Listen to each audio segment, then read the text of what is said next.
চাই এই জগতের কিছু থাকুক আর না থাকুক, পেটে যদি ভাতও না থাকে, শরীরে কাপড়ও না থাকে, তাহলে ওই আল্লাহওয়ালার কথাই সত্য যে আমার কাছে সুখ আছে কিন্তু কাপড় নাই, আমি কোত্থেকে দিব। আর যাদের কাছে কাপড় আছে এরা বলছে কাপড়ের গোডাউন আছে কিন্তু সুখ নাই।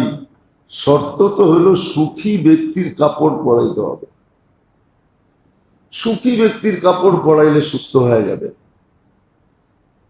তো সত্য এটাই, যাদের কাছে সুখ থাকে ওদের ঘরে কাপড় থাকে না, সাদা মাঠা থাকে, আড়ম্বনা চাকচিক্য থাকে না, সাদা মাঠা থাকে। আর যাদের ঘরে সুখ নাই ওদের ঘরে কাপড় না, কাপড়ের দোকান থাকে, কাপড়ের গোডাউন থাকে কিন্তু সুখ থাকে না। এই জন্যই তো একটা পূজা চেঞ্জ করে আরেকটা পড়ে, দেখানোর জন্য পড়ে না, এই জন্য পড়ে যে দেখি মনটা একটু শান্তি লাগে কিনা, ভালো লাগে কিনা। যখন পড়ে তখন দেখে এটা শরীরে ভালো লাগতেছে না, তো আরেকটা চেঞ্জ করে, তো দেখে ভালো লাগে না, আরেকটা চেঞ্জ করে। এরকম করতে করতে ভালো লাগার ভিতরে দিন চলে যায়। আর আরেকজনের ভালো লাগে তো একটা দিয়েই বৎসর কাটায় দেয়, একটা বৎসর কেটে গেছে। এটাতেই ভালো লাগে, এটাতেই মজা লাগে, এটাতেই মজা লাগে। দেখবেন আমাদের যুবকদেরকে, এরা আবার রাগ হয়ে যাবে, সারা দিনে দেখবেন এরা সারাদিন এক্সারসাইজ করতে থাকে শুধু চুলের মধ্যে। একটু পর পরই চুলের স্টাইল, আঙ্গুল দুটা দিয়ে চুলটারে ঠিক করে, এটা একটা এক্সারসাইজ। সারা দিনে গণলে দেখবেন 200 বার তো হবেই। একবার বাম দিকে করে, একবার ডান দিকে করে, একবার সোজা করে, মানে কোনোভাবেই ওর চুলের স্টাইল ওর কাছে ভালো লাগতেছে না, ও শান্তি পাইতেছে না। এই জন্যই দেখবেন একবার আয়নার সামনে করে, একবার আয়না ছাড়া করে দেখে কোনোভাবে ভালো লাগে কিনা, কিন্তু ওর কাছে ভালো লাগে না। এই জন্য সারাদিন দেখবেন হাত কোথাও থাকুক আর না থাকুক, বা থাকুক আর না থাকুক, চুলের মধ্যে আছে। আরেকজনকে দেখবেন অফিস আদালতে দেখা যায় সারা দিনে শার্ট আর প্যান্টকে যে কতবার ঠিক করে, ওর কাছে মজা লাগতেছে না, ঠিক না? সারা দিনে দেখবেন শার্ট কতবার ঠিক করে, একবার প্যান্টেরতে বাহির করে, আবার ঢুকাই একটু ইয়ে করে, মানে সারা দিনে এটা 50-60 বার 100 বার করবে, ওর কাছে ভালো লাগতেছে না। আর আরেকজন সৈয়দ আলীরা দেখবেন পড়ছে তো পড়ছে, এটার ভিতরে হাত লাগায়ও দেখে না, ওর এটাই ভালো লাগতেছে। আমরা মাঝে মাঝে দেখি তো, দেখা যায় অফিসের অর্ধেক টাইম চলে যায় শুধু ওর শার্ট আর প্যান্ট ঠিক করতে করতে, টাই একটু পর পর ঠিক করে, ওর কাছে ভালো লাগতেছে না। এটা হলো মজা নাই, এই জন্য উসপুস উসপুস করতেছে, অস্থিরতায় সময় কাটাইতেছে, ওর কাছে মজা লাগতেছে না, মজা লাগে না। সত্য এটাই। আর কত বুঝাবো? মজা দিনদারিতে রাখছেন আল্লাহ, সুখ শান্তি দিনদারিতে, মহব্বত দিনদারিতে আছে, মহব্বত। আজকে মহব্বতের তাবিজ নেয় মানুষ, লম্বা লম্বা টাকা দিয়ে তাবিজ নেয়। হ্যাঁ, মহব্বত তাবিজের ভিতরে না, মহব্বত তো দিনদারির ভিতরে। মহব্বত হলো ছাড়ের ভিতরে, ছাড় বোঝেন? হ্যাঁ, স্যাক্রিফাইসের ভিতরে। স্বামী স্ত্রীকে ছাড় দিবে, স্ত্রী স্বামীকে ছাড় দিবে, এটার ভিতরে মহব্বত হবে। স্বামী স্ত্রীর মূল্যায়ন করবে, স্ত্রী স্বামীর মূল্যায়ন করবে, এটা দিয়ে মহব্বত হবে। মহব্বত তাবিজ দিয়া না। তাবিজ দিয়া কতক্ষণ? তাবিজের কার্যকরিতা যতক্ষণ অতক্ষণ, হয়তো 2-4 দিন হবে, 2-1 সপ্তাহ হবে।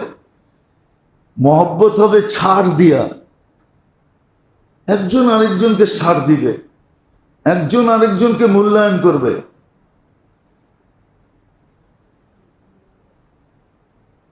যত বেশি আদর স্নেহ মায়া মমতা করবে, মহব্বত বাড়বে। এই জন্য আল্লাহ রসুল শিখাইছেন, এক একটা জিনিস শিখাইছেন।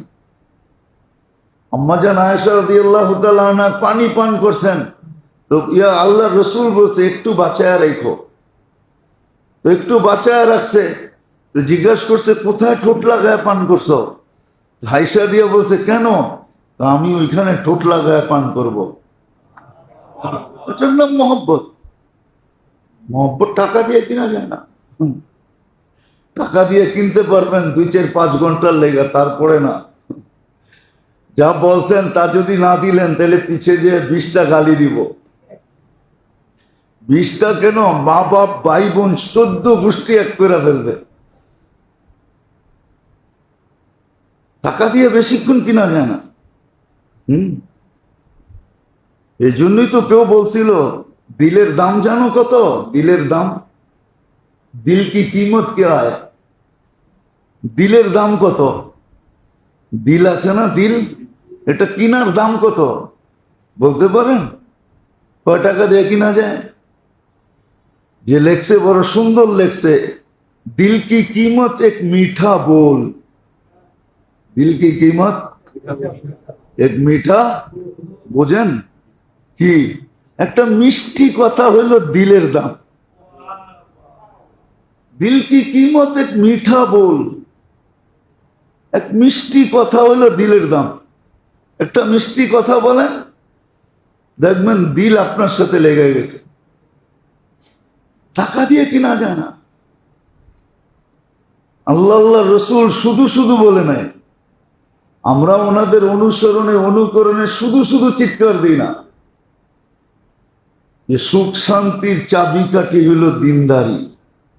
যত বেশি দিনদার হবে সুখ শান্তি আসবে। যত বেশি দিনদার হবে তত বেশি জোর মিল মহব্বত হবে। যত বেশি দিনদার হবে তত বেশি সহানুভূতি হবে, একজন আরেকজনকে সাহায্য করবে। আর কইরা বলবে ইন্নামা নুতাইমুকুম লিওয়াজহিল্লাহ, দুনিয়ায় কিচ্ছু চাই না তোমার কাছ থেকে, যা নিব আল্লাহর কাছ থেকে নিব। দুনিয়ায় কোনো বিনিময় চাই না। হ্যাঁ, সুখ শান্তি ওইখানে রাখা, সহানুভূতির ভিতরে রাখা, সহযোগিতার ভিতরে রাখা, সহমর্মিতার ভিতরে রাখা, হিংসা বিদ্বেষকে ছাড়ার ভিতরে। হিংসা বিদ্বেষ নিয়ে কোনো দিন সুখী হবে না। হ্যাঁ, হিংসা বিদ্বেষ নিয়ে সুখী হবে না। না হিংসা নিয়া, না বিদ্বেষ নিয়া, না লোভ নিয়া, না লালসা নিয়া। মিথ্যাবাদী কখনো সুখী হয় না। মিথ্যার ভিতরে সুখ নাই।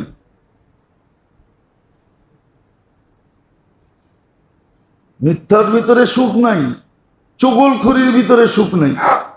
চগলখড়ি ছাড়তে হবে, তাহলে সুখী হয়ে যাবে। যে মানুষের দোষ দেখে সে কোনোদিন সুখী হয় না। মানুষের গুণ দেখতে হবে, যে এর ভিতরে গুণ কি আছে। আপনি দোষ দেখবেন, কোনোদিন সুখী হবেন না।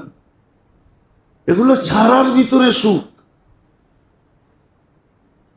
এগুলো ছাড়ার ভিতরে সুখ। অপবাদের ভিতরে কখনো সুখ নাই। যে ব্যক্তি সামনে রেখে কিছু